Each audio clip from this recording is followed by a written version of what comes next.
Baik,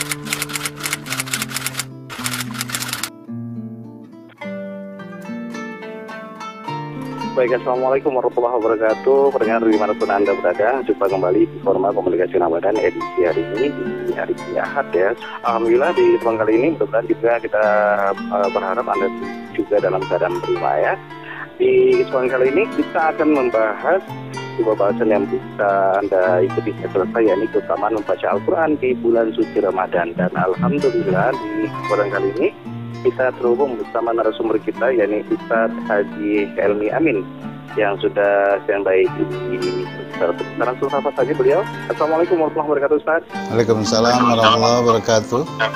Baik, apa kabar Ustadz? Baik, alhamdulillah sehat. Alhamdulillah. Dan di kesempatan kali ini juga kita mendengar undang Anda ya di 0513497. Baik Ustadz, biasa kita berikan bagi Ustadz mungkin ada mukadimah yang disampaikan kepada pendengar kita nih Ustadz, silakan. Assalamualaikum warahmatullahi wabarakatuh. Waalaikumsalam warahmatullahi wabarakatuh. Alhamdulillah. Alhamdulillahilladzi unzila 'alaihil Qur'an hudal linnas wa bayyinatin minal huda wal furqan. Allahumma shalli wa sallim ala sayyidina Muhammadin sallallahu alaihi wasallam wa ala alihi wa sahbihi ajmain. Para pemirsa Radio Republik Indonesia yang saya muliakan, para saimin saimat yang berbahagia, bersyukur Allah telah menggiring dan menyelamatkan kita, menjaga kita sehingga dapat masuk ke tahapan Ramadan hingga hari ini, hari 17 dalam keadaan sehat walafiat. Salat salam semoga tercurah atas junjungan Nabi besar Muhammad sallallahu alaihi wasallam. Dan sore ini kita akan membahas tentang sekilas keutamaan membaca Al-Quran. Pertama harus dipahami bahwa seluruh para nabi-nabi dan rasul itu kepada mereka diturunkan oleh Allah kitab, suhuf atau apapun namanya, dan itu sebagai pedoman kepada kaumnya. Tetapi sejarah membuktikan di antara para nabi-nabi seperti Nabi Musa dengan kitab Tauratnya, Nabi Isa dengan kitab Injilnya, Nabi Daud alaihissalam dengan kitab Zaburnya, seiring dengan wafatnya, dengan meninggalnya Nabi atau Rasul yang memperoleh mandat kitab-kitab dimaksud, juga berakhir pula ajaran yang berlaku atas mereka. Kitab Injil tidak berlaku ketika Nabi Isa alaihissalam wafat. Nabi Ibrahim, Nabi Musa, kitab Zaburnya pun tidak berlaku ketika beliau wafat. Dan terus bersamaan dengan itu seluruh mukjizat itu juga hilang. Nabi Musa, bahkan Allah tidak ada menjelaskan bahwa tongkat Nabi Musa diwariskan kepada umatnya, mukjizat Nabi Isa diwariskan kepada umatnya, tidak ada. Tapi justru ada satu keunikan, keajaiban yang luar biasa ketika Allah memuliakan Rasulullah Muhammad SAW. Ketika beliau meninggal, justru mujizat satu-satunya para nabi dan rasul yang pada saat nabi dan rasulnya meninggal, dan mujizat itu abadi diwariskan kepada umatnya, yakni Al-Quran.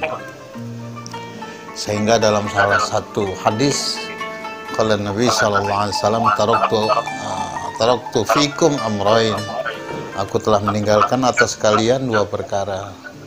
Lan tadillu idza tamassaktum bihima, kalian tidak akan sesat selama kalian kekeh gigih berpegang pada keduanya. Yang pertama adalah kitabullah, yang kedua adalah hadis Rasulullah Muhammad sallallahu alaihi wasallam.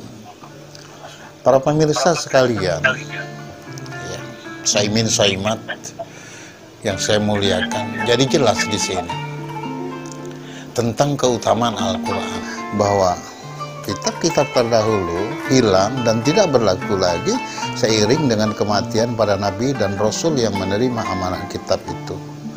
Berbeda dengan kitab Al-Quranul Karim. Yang kedua,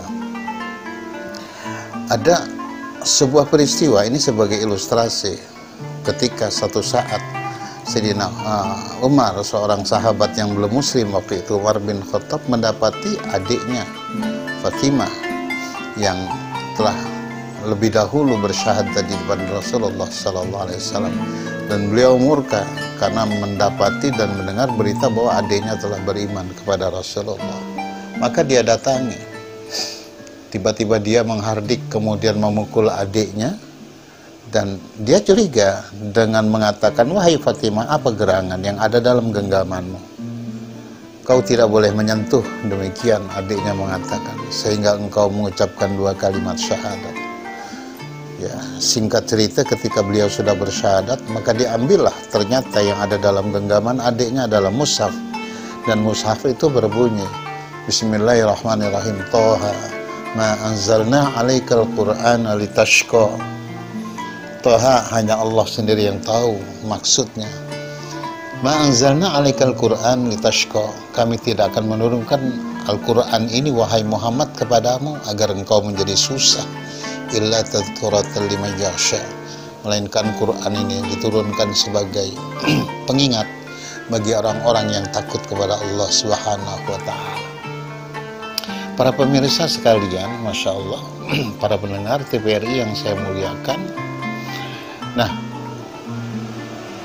ada sebuah peristiwa, sebuah ilustrasi yang lain bahwa Al-Quran dibaca oleh siapapun, mengerti atau tidak sekalipun orang yang membaca tentang apa yang dia baca, tapi dia meyakini satu hal, bahwa yang dia baca adalah firman Allah, yang dia baca adalah bukan makhluk biasa, yang dia baca adalah kalamullah al-munazzalu ala Muhammadin, yang diturunkan kepada Nabi Muhammad melalui malaikat Jibril. Ini adalah kalau ketika sudah meyakini itu saja, paham atau tidak paham dalam konteks tertentu, dia sudah dinilai ibadah. Apakan lagi Al-Quran ini dibaca pada saat di bulan Ramadan yang sangat suci dan diberkahi ini. Sehingga dalam hadis Rasulullah SAW mengatakan, kullu amalin, sesungguhnya setiap amal ibni Adam, anak Adam itu yudha'afu, akan dilipat gandakan pahalanya, al-hasanatu, satu kebaikan, bi asyri amsalihah, dibalas dengan 10 kebaikan, ila sab'atin adhifin, sampai 700 kali kelipatan yang luar biasa. Qala Allah Ta'ala, dan menimpali Allah Ta'ala, illa qala Allah Ta'ala illa shaum, kecuali berpuasa.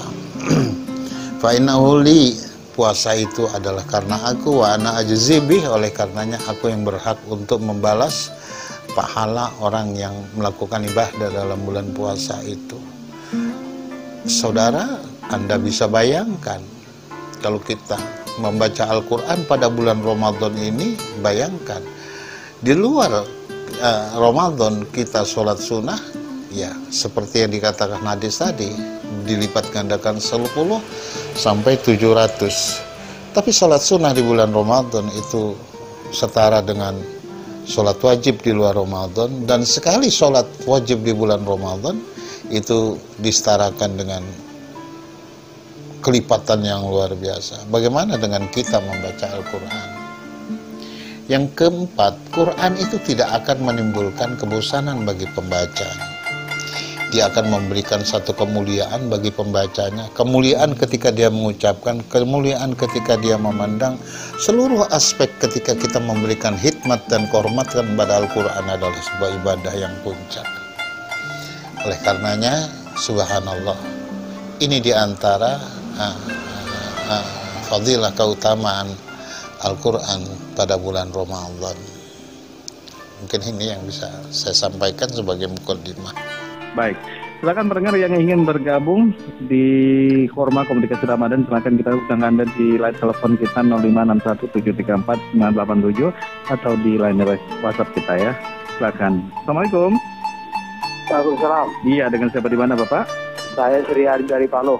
Pak, siapa? Maaf. Sri Adi. Sri Adi, silakan. Silakan Pak Sri Adi, pertanyaannya. Pak Ustaz, saya ingin nanyakan bahwa kita membaca Al-Quran di bulan puasa itu pahalanya cukup besar. Jadi apa manfaatnya kita membaca Al-Quran ya, yang sebaiknya ya, semua penjelasan dari Pak Ustaz. Baik. Nah, Makasih ya Pak Suryadi ya. saya. Baik, terima kasih Pak. Mungkin langsung ditanggapi nih Ustaz Helmi. Manfaat membaca Al-Quran begitu. Oke, terima kasih Bapak dari Palu. Alhamdulillah. Jadi begini, di antara kemuliaan Al-Quran itu ada hadis Rasulullah SAW mengatakan, Man arada ayyatakallama ma'allah. Barang siapa punya keinginan, punya kehendak, ingin bercakap-cakap, ingin bercengkrama dengan Allah, falyaqra'ul Qur'an, maka bacalah olehmu Al-Quran. Jadi sungguh luar biasa, subhanallah. Pada saat kita membaca Al-Quran, itu seolah-olah kita sedang bercengkrama, sedang berkata-kata dengan Al-Quran. Makanya ada satu adab tertentu ketika ada orang membaca Al-Quran, jangan kita. Bahkan dikatakan kalau kita masuk dalam majelis sisi orang ada di tengah baca Al-Quran, kita tidak perlu mengucapkan salam, karena dia sedang berasyik mansyuk bersama Allah Subhanahu wa Ta'ala. Itu diantaranya. Apakan lagi Al-Quran ini dibaca di bulan Ramadan. Tidak ada kebaikan-kebaikan sebesar biji atau sebesar zarrah sekalipun yang itu sia-sia di sisi Allah Subhanahu wa Ta'ala. Itu diantaranya, Pak. Terima kasih. Ya, silakan yang ingin kembali bergabung. Silakan. Assalamualaikum. Waalaikumsalam warahmatullahi wabarakatuh. Iya, dengan siapa di mana, Ibu? Dengan Mbak Tini. Mbak Tini Teropak Kedai, silakan. Assalamualaikum Pak Ustaz. Salam satu. Ya, saya mau bertanya satu ya Pak Ustaz. Iya. Ini kan bulan puasa, jika kita membaca Al-Quran, kita kan sedang bersama dengan Allah ya. Iya. Tapi kalau kita tidak membaca, itu gimana tuh Pak Ustaz? Tapi kita pandai membacanya, tapi malas layan. Itu Pak Ustaz. Atas pencerahannya, terima kasih. Assalamualaikum warahmatullahi wabarakatuh. Waalaikumsalam warahmatullahi wabarakatuh. Ini seperti manusia nih, malas. Silakan Ustaz. Baik. Membaca ini beda Bu dengan ngebatin tuh ya. Nah, itu sama juga dengan kualitasnya. Kita bisa ngomong, tapi kita tak mau ngomong. Itu sama ya. Karena letak daripada ibadah, perlakuan kita pada Al-Quran itu adalah membacanya. Allah tidak menghendaki, Allah tidak menuntut kita agar engkau mengerti dengan apa yang kau baca. Itu butuh proses. Yang penting membaca. Tapi sebaliknya, sungguh pun kita ngerti, paham, pandai membaca Al-Quran, tapi kita tidak pernah membaca, berarti tidak ada nilai ibadahnya. Karena nilai ibadah Al-Quran itu adalah ketika dibaca. Inilah kenapa kemudian dia dikatakan Al-Quran yang bermakna bacaan. Artinya dia mempunyai dampak faedah dan ibadah apabila dia dibaca. Terima kasih. Baik. Terima kasih Mbak Tini ya, sudah bersama kita tadi. Silakan 0561 734 987 yang bergabung. Assalamualaikum. Waalaikumsalam warahmatullahi wabarakatuh. Iya, dengan siapa di mana Bapak? Ini dengan Pak Jafar di Jogja. Pak Jafar, mungkin Pak Long volume radionya dikecilkan. Boleh. Feedback nggak deh? Iya, feedback dia. Feedback nggak? Dengan Budi di sini. Oh, Budi. Silakan Pak Long. Ya, ini kata orang tu kan, kalau kita bertanya kerana tidak tahu ya. Gitu. Kalau mau bertanya, kemungkinan tu dapat tahu, kan kata orang tua dulu tu ya. Betul ke Budi? Betul. So, yang saya tanyakan di dalam surah Al-Fatihah tu Budi. Sebab itu penyebutan dibuat oleh Pak Ustaz. Lupa bersalam dengan Pak Ustaz. Maaf Pak Ustaz ya. Lupa bersalam. Jadi ada kalimat itu ya. Antara Malik Yaumiddin dengan Malik Yaumiddin, apa itu sama ke maknanya. Dua itu ada di kalimat yang di ujung tu. Jadi dia itu ada waladhdallin. Nah, itu. Jadi tolonglah minta penjelasan dengan Pak Ustaz di mana yang baik, yang betul. Mungkin betul semua ya, di mana yang terbaik. Baik. Nah, itu ya Pak Ustaz ya. pesantren. Jadi assalamualaikum warahmatullahi wabarakatuh. Waalaikumsalam warahmatullahi wabarakatuh. Pak Alam Ja'far di Jongkat. Ustaz Elmi silakan dijawab. Ya, terima kasih. Ada sebagian ulama menganggap bahwa hukum bacaan itu dipendekkan atau dipanjangkan itu sama saja. Ya. Sehingga ada orang yang membaca Maliki Yaumiddin, ada yang membaca Maliki Yaumiddin. Itu bukan yang bisa merusak makna dan lain sebagainya. Ini masalah hukum bacaan saja. Yang kemudian memang diperselisihkan dan ulama mengatakan orang yang paling sempurna, ya, bunyi yang paling sempurna dan pas peletakan huruf dan bacaan itu, ya, pada kalimat waladdallin hanya Rasulullah Sallallahu Alaihi Wasallam. Sehingga sulit karena memang relatif. Ada orang belajar Al-Quran semenjak kecil dia mengenal Al-Quran, maka fasohah, ya, makharijal huruf itu pas di lisan dia. Tapi pada sebagian orang, pada setiap daerah tertentu juga berbeda-beda logatnya. Sehingga dalam Al-Quran dikatakan waqtilafuhu alsinatuhu, ada perbedaan cara pengucapan dia. Ya, satu contoh. Ya. Satu contoh. Orang Mesir ketika mengucapkan ihdinas siratal mustaqim, dia seolah-olah G kan, tapi mustaqim. Kita mengatakannya harus itu bagian harful qalqalah. Apabila sukun dia bisa mengulang bunyi ihdinas siratal mustaqim. Nah, tapi dia tidak. Tapi ada orang yang enteng aja ihdinas siratal mustaqim, biasa ya. Jadi memang berbeda.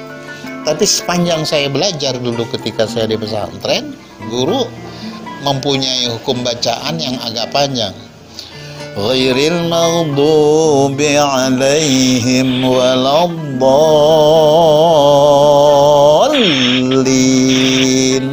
waladdallin. Wallahu a'lam bishawab. Terima kasih. Baik, ya pendengar dimanapun Anda berada, kita berada di ujung kebersamaan. Mungkin Ustaz bisa memberikan semacam benang merah yang harus kita pahami, di mana keutamaan membaca Al-Quran pada bahasan kita ini, Ustaz. Terima kasih. Subhanallah bahwa kita harus punya target, harus ada target hidup kita. Kalau kita punya semboyan ingin menjadikan Ramadan ini, kita minta kepada Allah sebagai Ramadan terbaik sepanjang hidup kita. Kita harus meyakini kita tidak sedang menapaki hari-hari kita tidak perlu sedih karena kita akan meninggalkan Ramadan. Ramadan tetap ada sebelum kiamat.